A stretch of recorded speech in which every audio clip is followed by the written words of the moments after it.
6월 30일 금요일 로마서 16장 17절로 27절 복음으로 견고한 교회를 위해입니다. 바울 사도께서는 이제 편지 마무리의 두 번째 부분을 계속하시죠. 내용은 무엇입니까? 그들에게 경고하시는 것이죠. 거치게 하는 자들, 분쟁하게 하는 자들이 교회에 들어올 것이다. 그러면 그들을 떠나라 라고 경고하십니다. 그리고 약속하시죠. 하나님께서 너에게 속히 승리를 주실 것이다. 그리고 축도하십니다. 그것이 17절부터 20절까지고요. 그리고 이제 21절부터 24절까지는 바울의 동역자들, 고린도에 있는 동역자들을 소개하십니다. 앞서서 소개한 동역자들은 로마에 있는 성도들을 소개하고 서로 권면하신 것이죠. 인사하고 그리고 문안하고 함께 합력하라. 이런 말씀이시고요. 여기서는 이제 고린도에 있는 성도들, 자기와 함께 쓰고 있는 동역자들을 소개하세요. 그리고 이제 마무리 송영을 하시는데요.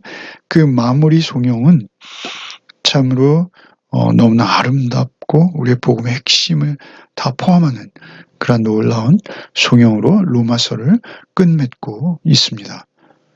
이제 17절부터 먼저 읽겠습니다. 형제들아 내가 너희를 권하노니 너희가 배운 교훈을 거슬러 분쟁을 일으키거나 거치게 하는 자들을 살피고 그들에게서 떠나라. 이 같은 자들은 우리 주 그리스도를 섬기지 아니하고 다만 자기들의 배만 섬기나니 교활한 말과 아첨하는 말로 순진한 자들의 마음을 미혹하느니라. 너희의 순종함이 모든 사람에게 들리는지라. 그러므로 내가 너희로 말미암아 기뻐하노니 너희가 선한 데 지혜롭고 악한 데 미련하기를 원하노라. 평강의 하나님께서 속히 사탄을 너희 발 아래에서 상하게 하시리라. 우리 주 예수의 은혜가 너에게 있을지어다. 특별히 형제들아 내가 너희를 권하노니 너희가 배운 교훈을 거슬러 분쟁을 일으키거나 거치게 하는 자들이 너희 교회에 들어올 것이다 라는 것이죠. 중요한 것은 무엇인가? 배운 교훈을 거슬러서 분쟁을 일으키는 자들. 배운 교훈은 무엇입니까? 그것은 복음의 핵심이죠. 고린도전서 15장 1절 3절이죠. 예수 그리스도께서 우리의 죄를 대속하시기 위해서 죽으시고 장사된 사흘 만에 다시 살아나서 지금 우리 안에 거하십니다. 나는 이 신앙 고백, 이 복음의 핵심, 그 너희가 배운 교훈, 사실 이 교훈을 그들에게 전하기 위해서 그 모든 복음의 핵심을 지금까지 요약해 오셨죠.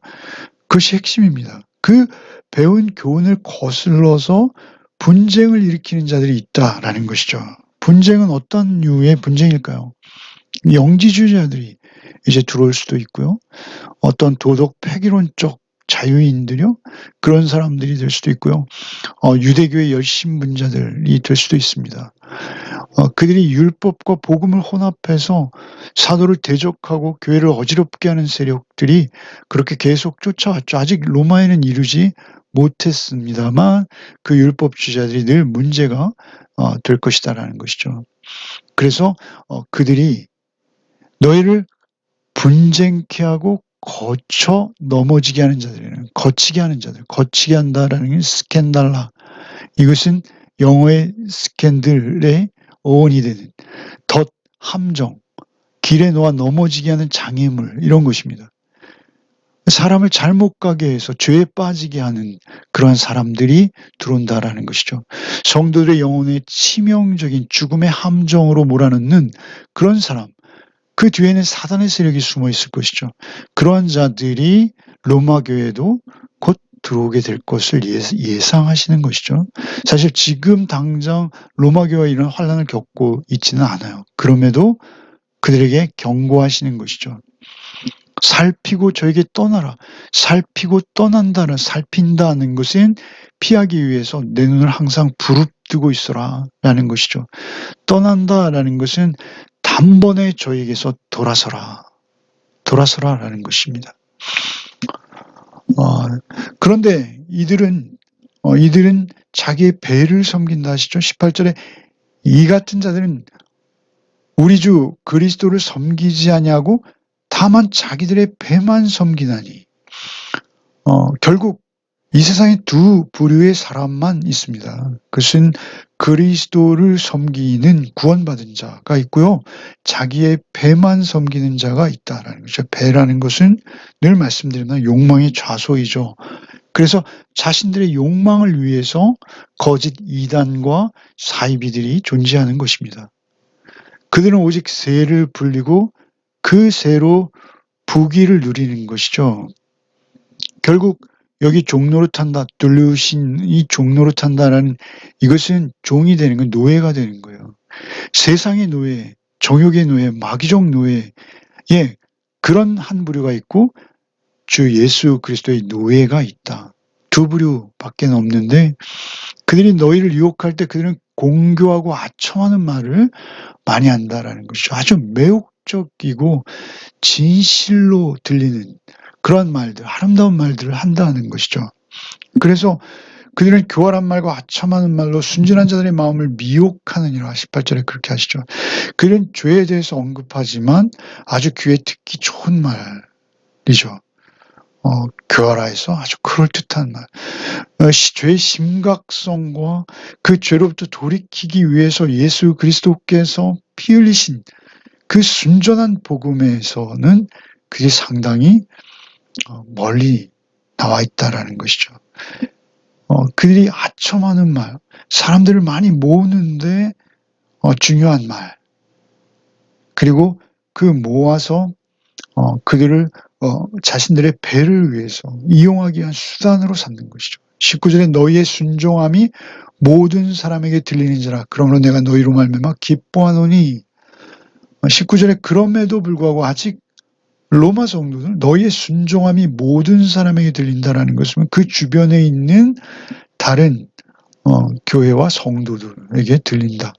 심지어는 지금 편지를 쓰고 있는 사도에게까지 그들의 소문이 들리는 것이죠. 너희의 순종함이 모든 사람에게 들리는지라. 그러므로 내가 너희로 말미암아 기뻐한다라는 것이죠. 이것은 사도의 진심이십니다. 너희가 선한 데 지롭고 악한 데 미련하기를 원하노라. 이것은 분별의 지혜를 말씀하시는 거예요. 하나님 선하시고 기뻐하시고 온전하신 뜻을 분별하는 것. 선한 데는 지혜로워서 선한 데는 아주 더 깊은 관심을 가지고 그리고 더 깊이 관여하는 선한 데 지혜롭고 악한 데는 미련하다라는 것은 악한 데는 아주 어리석어서 악한 데는 아예 반응하지도 않는 그러한 상태가 되기를 원하노라. 선한 데 지혜롭고 악한 데 미련하기를 원하노라. 평강의 하나님께서 속히 사단을 너희 발 아래 상하게 하시리라. 이것은 창세기 3장 15절 여자의 후손이 오셔서 뱀의 머리를 상하게 하시는. 그러나 그 뱀은 몸통이 남아있어서 마치 세상의 권세를 잡고 공중 권세를 잡은 것으로 우리에게 보여지고 또 그렇게 힘을 쓰고 있으나 그러나 하나님께서는 속히 사단을 너희 발 아래 상하게 하실 것이다. 이것은 변함없는 하나님의 약속이요 진리인 것입니다. 결국 하나님께서 승리하실 것이죠. 사단은 결국 꺼지지 않는 불못에 던져질 것입니다. 그것을 알아야 하는 것이죠. 그 무시무시한 불못에 그들은 결국 던져질 것이에요. 이것은 종말론적인 의미도 포함하고 있는 것이죠. 이 땅에서도 우리는 복음이 승리하고 복음만이 능력인 것을 경험하게 됩니다만 그럼에도 불구하고 마지막 때에는 그것이 분명하게 나누어질 것을 말씀하시는 거예요. 너희 발 아래 상하게 할 날이 있다. 우리 주 예수의 은혜가 너에게 있을지어다. 다시 축복하시는 것이죠. 축복을 담아서 그들에게 기도하시는 것입니다. 주 예수의 은혜가 너에게 있을지어다. 그리고 이제 바울사도께서는 이 편지를 고린도에서 쓰고 계신데요. 고린도의 동역자들, 고린도에 지금 함께 머물고 있는 자들을 여기에 소개하세요. 21절부터 읽겠습니다. 나의 동역자 디모데와 나의 친척 누기오와 야손과 소시바더가 너에게 문안하느니라. 이 편지를 기록하는 나 더디오도 주 안에서 너에게 문안하노라. 나와 온 교회를 돌봐주는 가이오도 너에게 문안하고 이 성의 재무관 에라스도와 형제 구아도도 너에게 무난하느니라. 특별히 나의 동역자 디모데라고 말씀하신 디모데를 가장 먼저 소개하시는 것이죠. 디모데는 믿음의 아들이죠. 바울 사도와 아버지와 아들의 나이 연배죠. 믿음의 아들이나 그러나 다른 곳엔 또 동역자로 소개하시죠. 동역자입니다. 동역자. 참으로 생명을 내어놓고 이렇게 합력하시는 것이죠. 디모데는 친구입니다. 사실. 얼마나 서로 의지하며 서로의 사역을 나누는지요. 디모데와 나의 친척 누기오 야손 소시바더. 친척이라고 하시죠. 이것은 다른 곳의 골육이라는 표현과 같은 표현들인데 유대인이라는 것입니다. 유대인 출신의 그리스도인. 특별히 소시바더라는 인물은 사도행전 20장 4절에 부로의 아들 소시바더라고 소개되어 있어요. 예루살렘의 이방인들의 헌금을 바울사도 함께 전달했던 자이죠. 너희에게 문안하느니라. 이 편지를 기록하는 나 더디오도 주 안에서 너희에게 더디오가 기록되고 있죠. 이 로마서를 대서한 사람이죠. 로마서는 굉장히 중요한 서신이요. 교리적으로 사도께서 또 고치고 또 고치시면서 쓰셨을 수도 있겠습니다. 정말 그 복음의 핵심이 농축되어져 있는 이런 명문을 기록한 것이죠. 그 더디오를 바울 사도의 편지를 대필한 분들 중에 이렇게 이름이 소개되어지고 이렇게 할애되어지는 그런 경우는 여기가 유일하죠. 더디오가 이렇게 자신을 소개하고 있어요. 나 더디오도 주 안에서 너에게 문안하노라. 이것은 바울 사도의 배려이죠. 바울 사도께서 이런 문안 인사를 넣으세요. 뭐 이렇게 하셨겠죠. 23절에 나와 온 교회를 돌봐주는 가이오도 너에게 문안하고. 가이오, 성경에 가이오가 서너 명 나오시죠. 근데 이 가이오는 나와 온 교회를 돌봐주는 고린도 교회의 가이오입니다.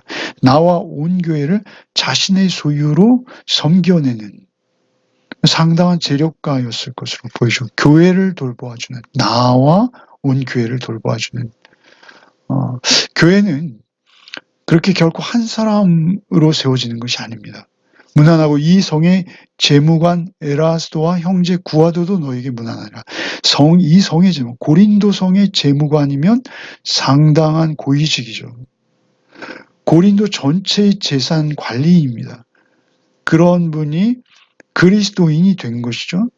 그리고 그 형제까지도 함께 나란히 기록되어 그리스도인이 된 것입니다. 에라스도와 형제 구아도도 너에게 문안한다. 특별히 이 성의 재무관이라고 하시는데 사실 고고학적 발견 가운데 이 에라스도라는 이 이름이 묘비로 발견되어졌는데 동일인이라고 여겨집니다.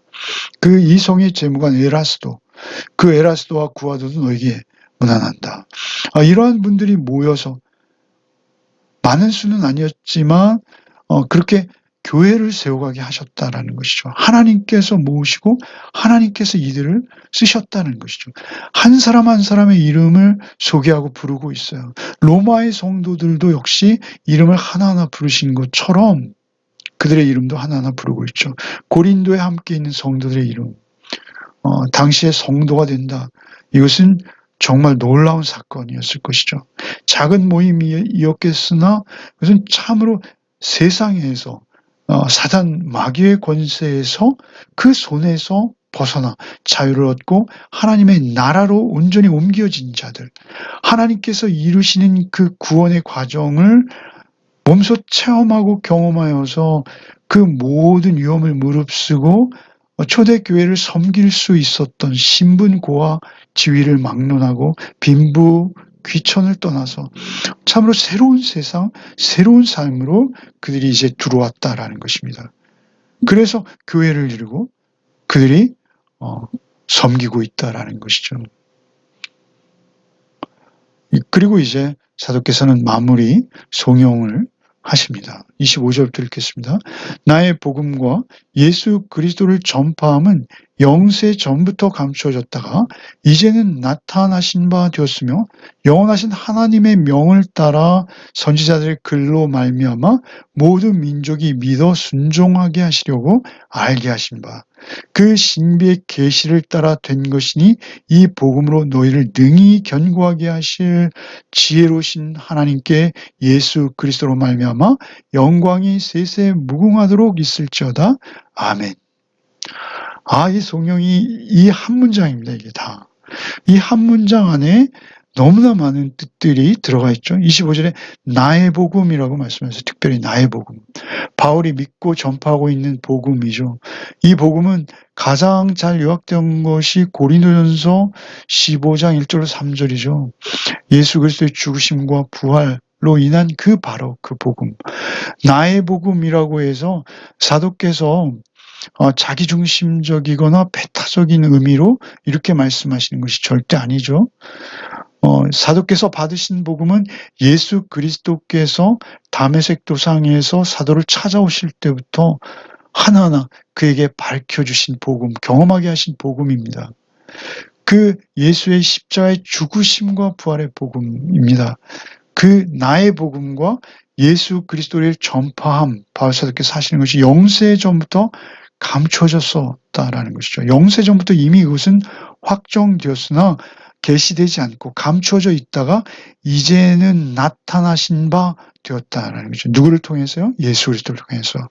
이제는 나타나신 바 되었으며 영원하신 하나님의 명을 따라 선지자의 글로 말미암아 그 하나님께서 주체적으로 예수 그리스도를 통해서 이루시는 것이기는 하나 하나님께서 이루시는 것이죠. 하나님의 명을 따라 선지자들의 글로 말미암아 구약을 말하는 것입니다. 모든 민족이 믿어 순종하게 하시려고 모든 민족, 그 이방 민족에게 지금 사도는 복음을 전하고 계시잖아요.